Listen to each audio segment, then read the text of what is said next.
My name is Paul Cisse. I'm the founder of the National Diversity Awards. And today we've got some very special guests for you who we're going to interview. And they are from Typhoons RUFC. And we're going to hear a little bit about them, what they do, and how they make such a profound difference in communities across the Lancashire area. They're amazing. They did an amazing speech at the National Diversity Awards. And I can't wait to introduce you to the amazing Stephen Rotherham and Chris Golding from Typhoons RUFC. So how are you doing today, guys? Good, Paul. How are you? Thank you. I'm very good. I'm very good. So do you want to just tell us quickly, Chris, a little bit about Typhoons RUFC and what you do and how long you've been going? Certainly, yeah. So Typhoons RUFC is 4 years old. Set up one wet, cold January evening at Preston Grasshoppers. Really the birth child of our current president, who's Lawrence Howard, who tried to kind of set about proving that inclusive sport, to be part of an inclusive sport, you didn't necessarily have to be from a big city. So the Typhoons RUFC is part of international gay rugby, which has got about 105 clubs across the world. And a lot of those clubs, especially in the UK, are all city centre based. So if you think of like Liverpool Tritons, Manchester Village Spartans, they're all city centre based. And Lawrence tried to kind of prove that you didn't need to be in a big city to set up an inclusive club. And thankfully, he succeeded, because the Typhoons grew from being just 5 members on that first night to your introduction there, where you said we're almost hitting 80, 90 members now, which is absolutely fantastic.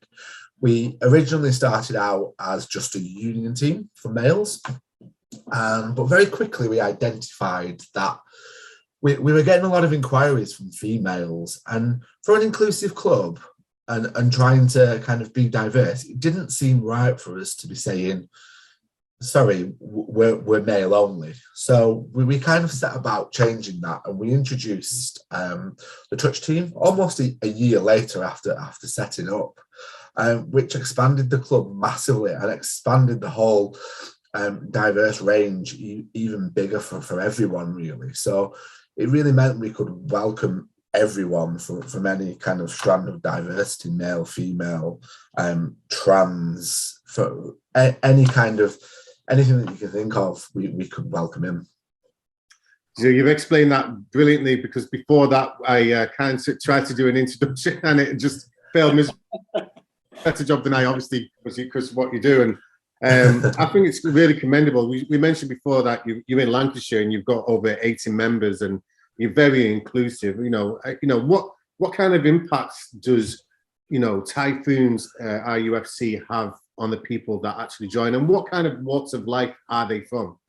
I mean, it's not just Lancashire. I mean, we have people that come over from Manchester. We've got people that travel from as far as the top end of Cumbria to come and train with us and to come and join us. So we're not just Lancashire based.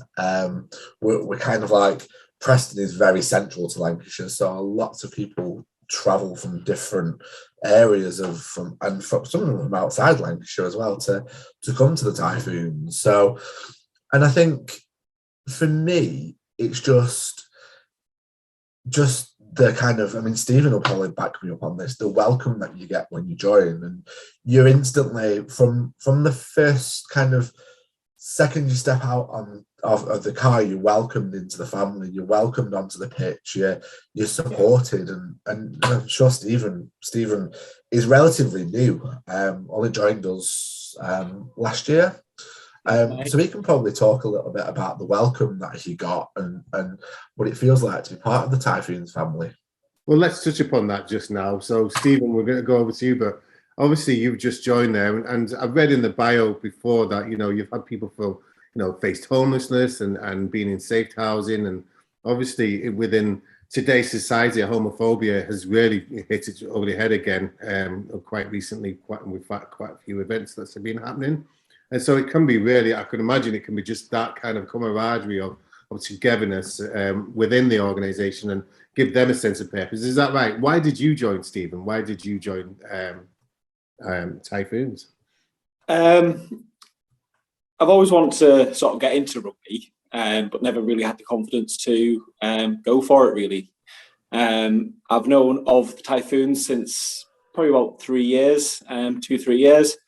And middle of last year, I thought, you know what, I'll message them on Twitter, just find out what the deal is. And straight away, I had Chris and another guy also called Chris message me, completely welcoming. Just they said, turn up, come down, see what you think of it, you know.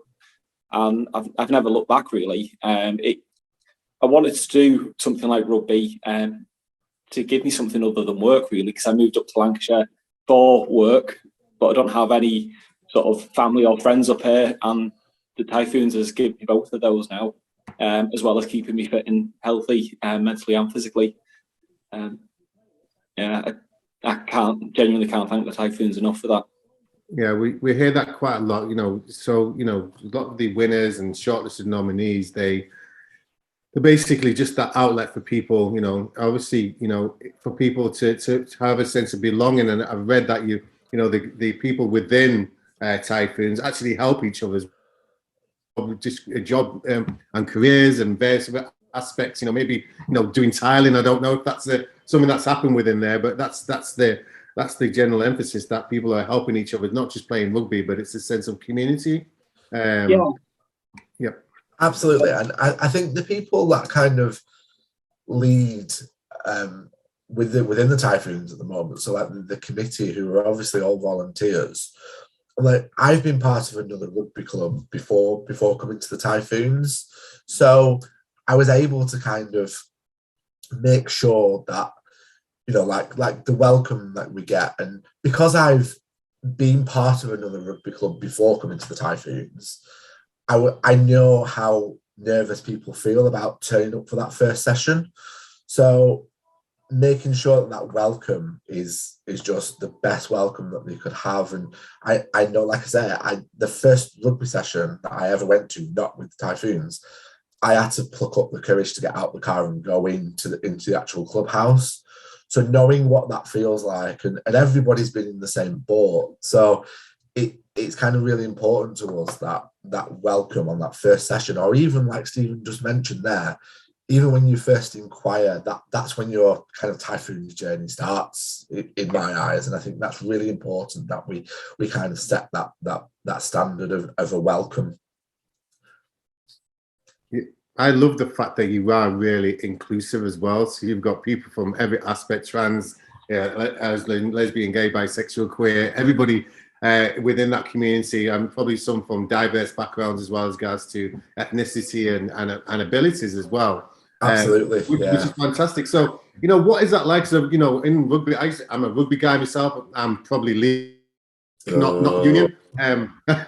We'll leave that conversation for another day. I think we should leave this conversation now. Well, growing up in Yorkshire, definitely a rugby league fan. But you know, what is that like then? So, you know, it can, you know, probably very even more daunting for some people, you know, a woman to actually get into a very mixed club. Is the games mixed? Did you know have male, female, trans in one side? And then is there any uptake from any other clubs as well that are doing similar things? So within the Typhoons at the minute, we've only got a male union team and a mixed touch team. There are plans in the near future to kind of expand into hopefully a females team in the near future under the Typhoons umbrella. Obviously with touch being accessible to all, to everyone, that doesn't really matter. So at the minute, it's just male union, but mixed touch. And actually touch rugby's a lot more inclusive than you think, because there's actually rules that state that males and females have to be on the pitch at the same time. Yeah. So that's the only kind of strand of rugby at the minute where within the Typhoons where that kind of thing happens. But like I said, there's plans in progress to kind of expand into a females team. Yeah. And also like another strand of rugby that's becoming really popular at the minute is walking rugby. So that's for people that have kind of like retired from rugby union or picked up injuries and that type of thing. It's a much kind of lighter way of still playing rugby and still bringing people together to play rugby. And again, that'll be another project that we're looking at under the Typhoons umbrella. Yeah, we lost you for a little bit. I think we got the general gist of that, but yeah. So I think it was just a walk in rugby. I think that's what you said, isn't it? Yeah. That's something we're looking to introduce in the near future. So is there any other clubs that do touch rugby that you link with then? So that's like I say, inclusive, and you've got male, female, trans in that kind of thing. And do you play any other clubs just playing touch rugby, or is it just practice?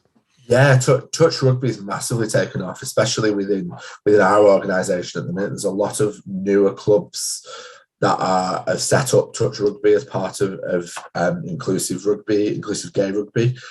So we've just launched our first touch rugby league within the IGR, which actually starts on Saturday up in Liverpool. So Liverpool Tritons are hosting each day.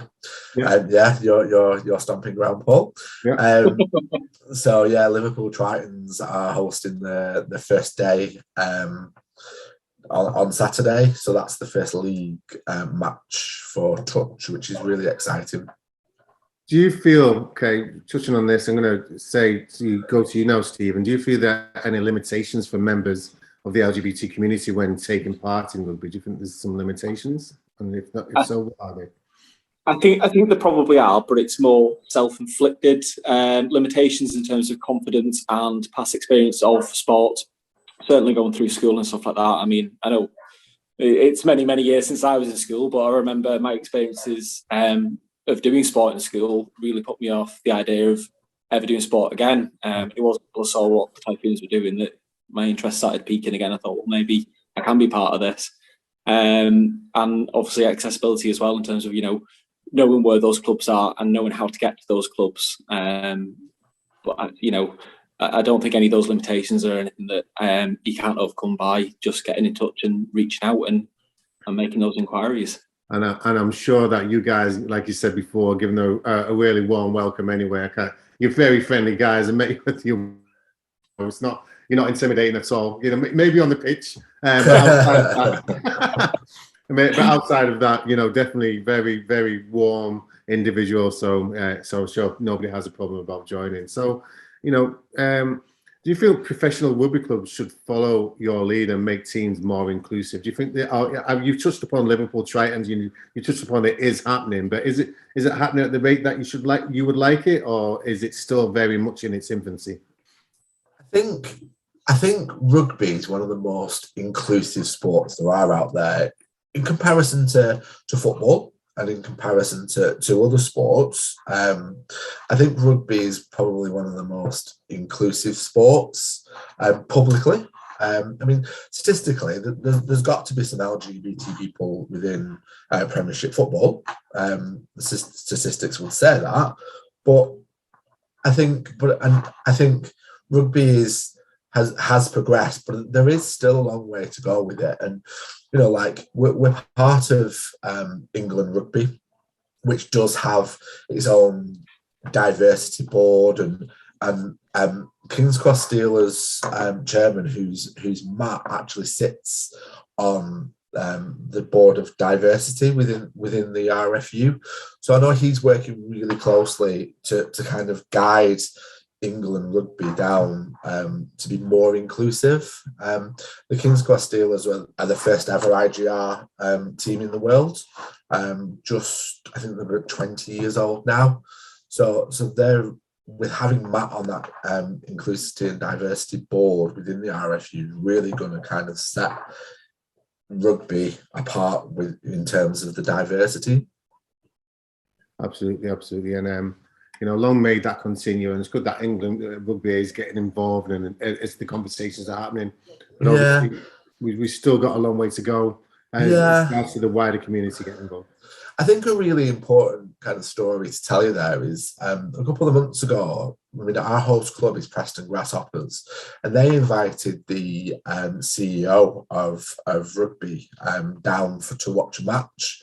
And we were invited. I was invited to sit on the table with the CEO of England Rugby, and he knew all about us. He'd already done his research. He knew about the IGI. He knew, and that's a really big figure within England Rugby that knew what we'd achieved recently up to that point. He knew about the IGI. He knew Matt, who I was talking about earlier. So it really shows that the IGI are also wanting to progress as well in terms of diversity, and the clubs like ours will help that happen and help that go along.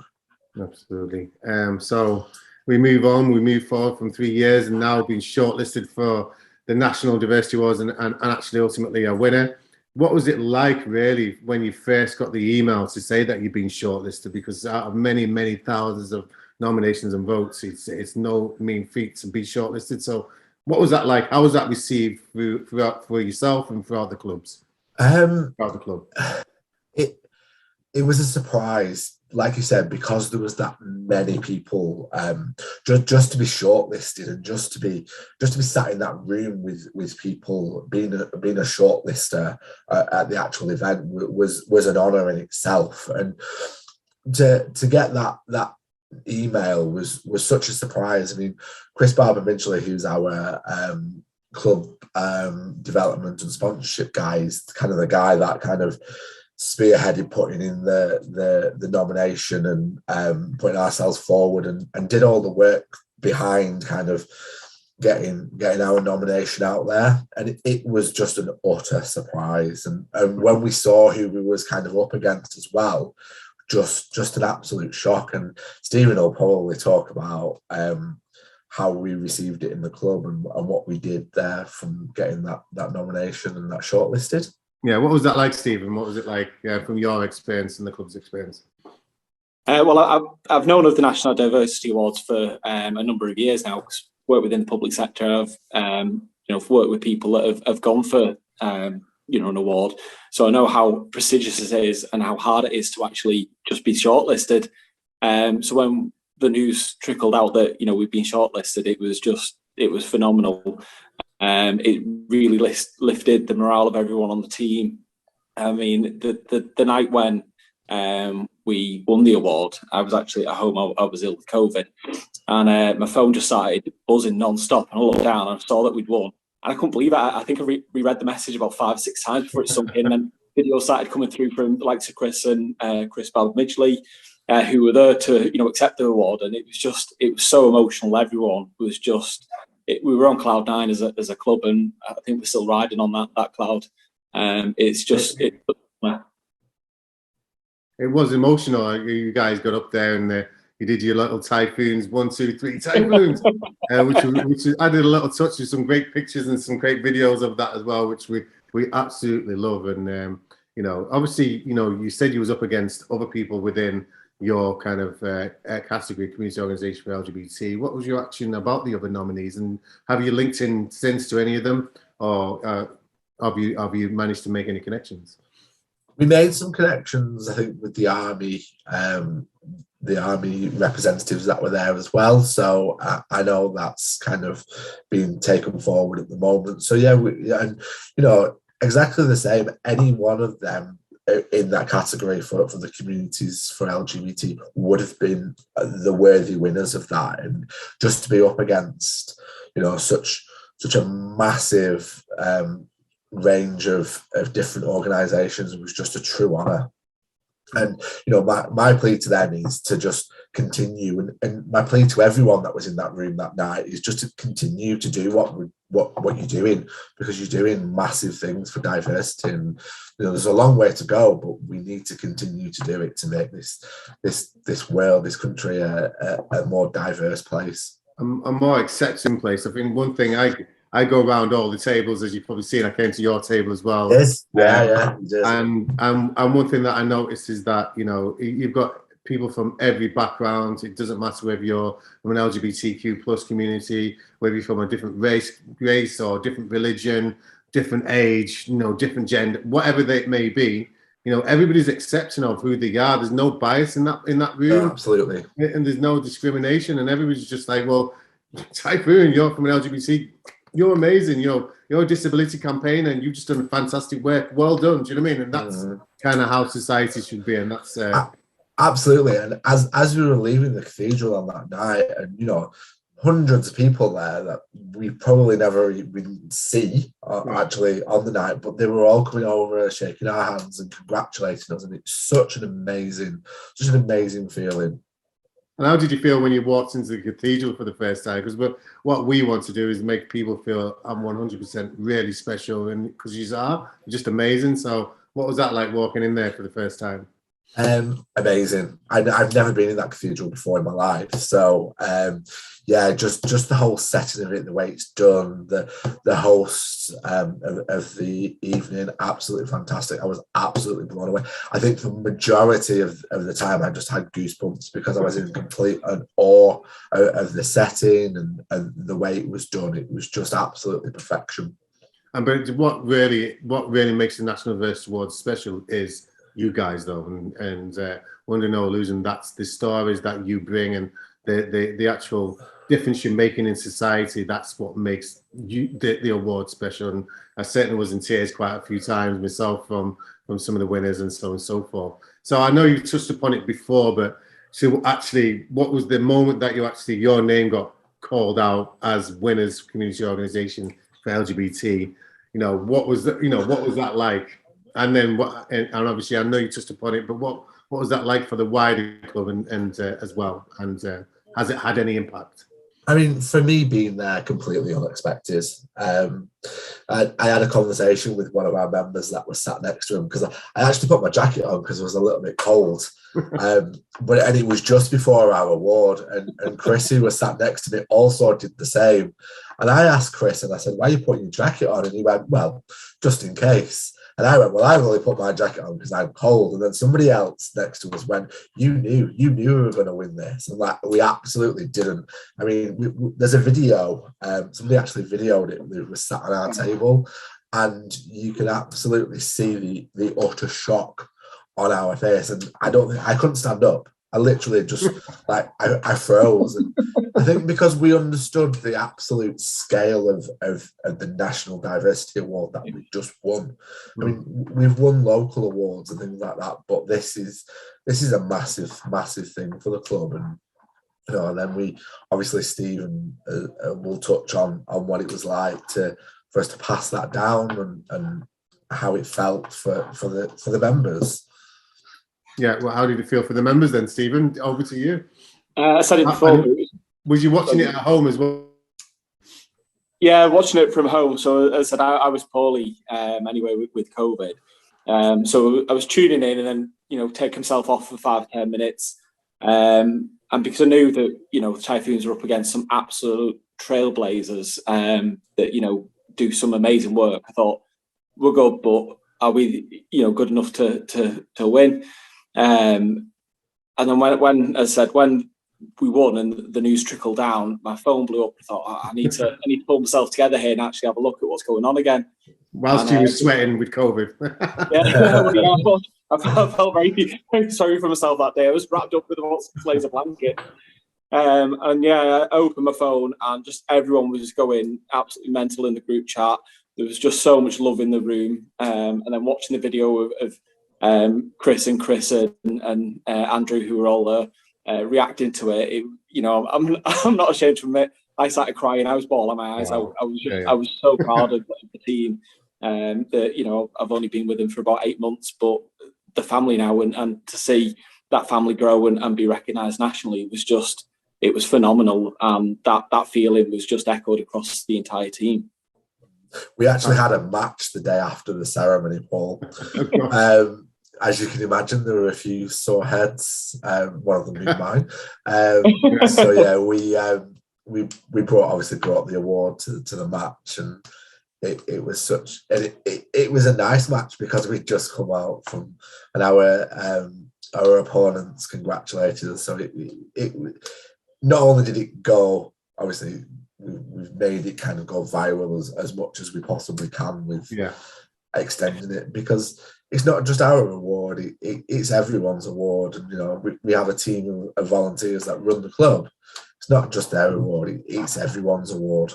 Yeah, absolutely. And, you know, that's the thing with a lot of community organizations. I did an interview with Befriend, which helps, you know, the older generation have friends, you know, when they're people, you know, people may have passed away and they're all lonely. And they said the same thing, you know, they've got 800 volunteers and it's everybody's, and, you know, that makes the club special. Everyone that's part of the Typhoons, whether you're a supporter, whether you're a coach, whether you're a sponsor, are all part of the Typhoons and the Typhoons family. Yeah, and you are one big family, and I can feel the warmth here again. It's just amazing. And so moving forward, you know, the National Diversity Awards, you know, how are you going to utilize that moving forward? And I would always advise people to, you know, when you go in for extra funding and stuff like that, always make sure that you mention the National Diversity Awards, because it does have an impact. So we're going for that further funding. But, you know, how are you going to utilize it as a... Yeah, I think you're absolutely right.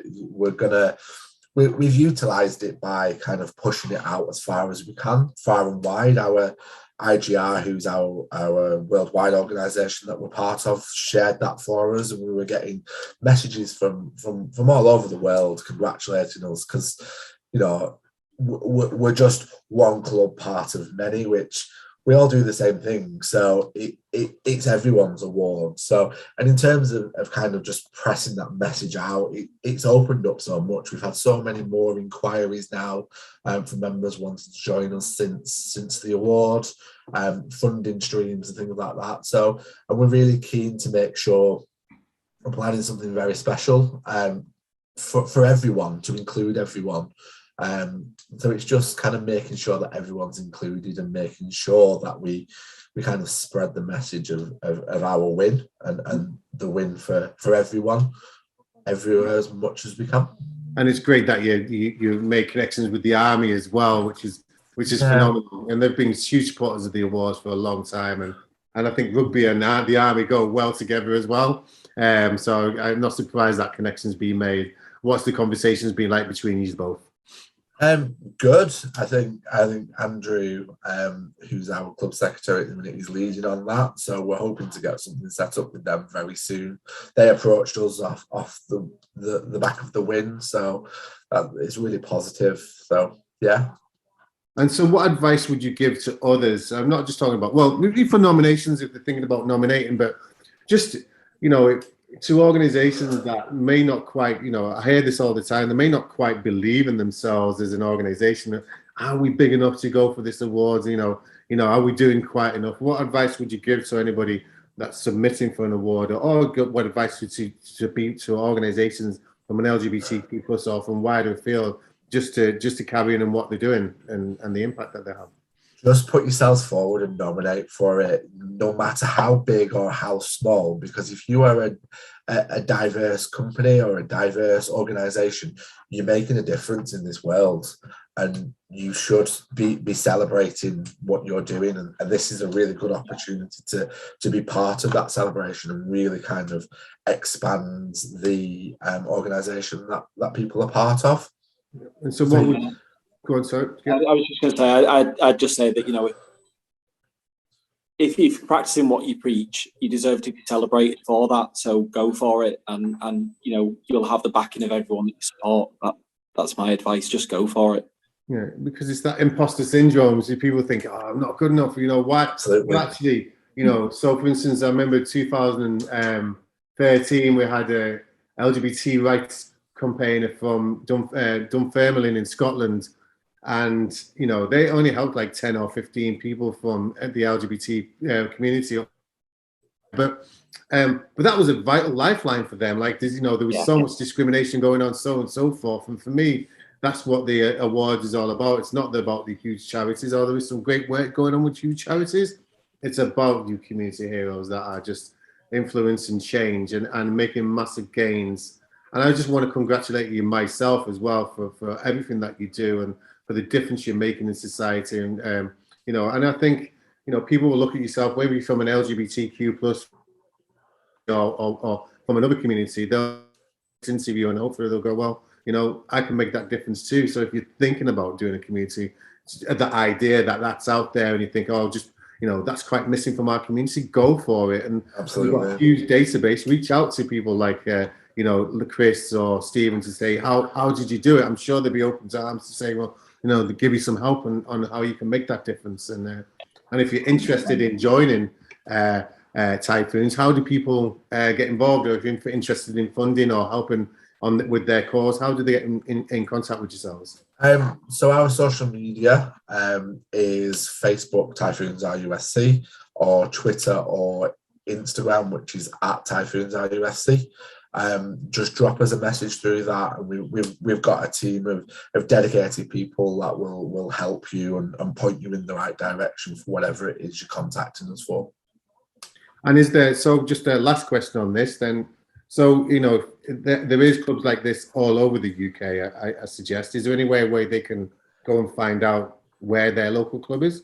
Yeah, if you go on to igr.org, which is International Gay Rugby, their website, and they'll be able to put in their local, put in their postcode, and it'll tell them where their local club is. But then, like, if they have no success, just get in touch with us and we'll put you in touch with your local club. And do you have to be in that characteristic to join your club, the LGBTQ plus, or is it? Absolutely not. No. I think that's one of the things that I love most about Typhoons, is, you know, absolutely anybody can join and be a part of it. And for me, Typhoons has shown me that I can actually be friends with straight men that I never thought I could be, sort of, you know, have things in common with. It's been amazing. And that's, again, you know, well, if you get me to go, and I don't know how fit I am. I'm quite old now, but I'd love to maybe have a game one day. You never know. Get my old rugby bits out. Training is this evening at Preston Grasshoppers, Paul. We will see you there. Well, yeah, I might be playing for Liverpool actually if you're going there tonight. But yeah, no. But I just want to thank you for your time, and congratulations on the win, and then congratulations for everything that you do, and you truly are role models in society, and yeah, this is just a fantastic, lovely conversation about Typhoons RUFC. Any last words that you'd like to say? No, just a massive thank you for the Diversity Awards, for everything that you guys do, for the world of diversity, and the fantastic event that you put on to celebrate everyone that does all the work that they do out there to make everything more diverse. So just thank you from us.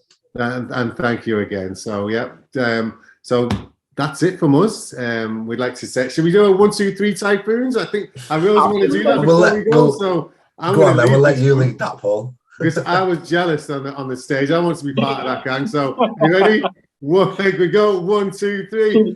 Typhoons!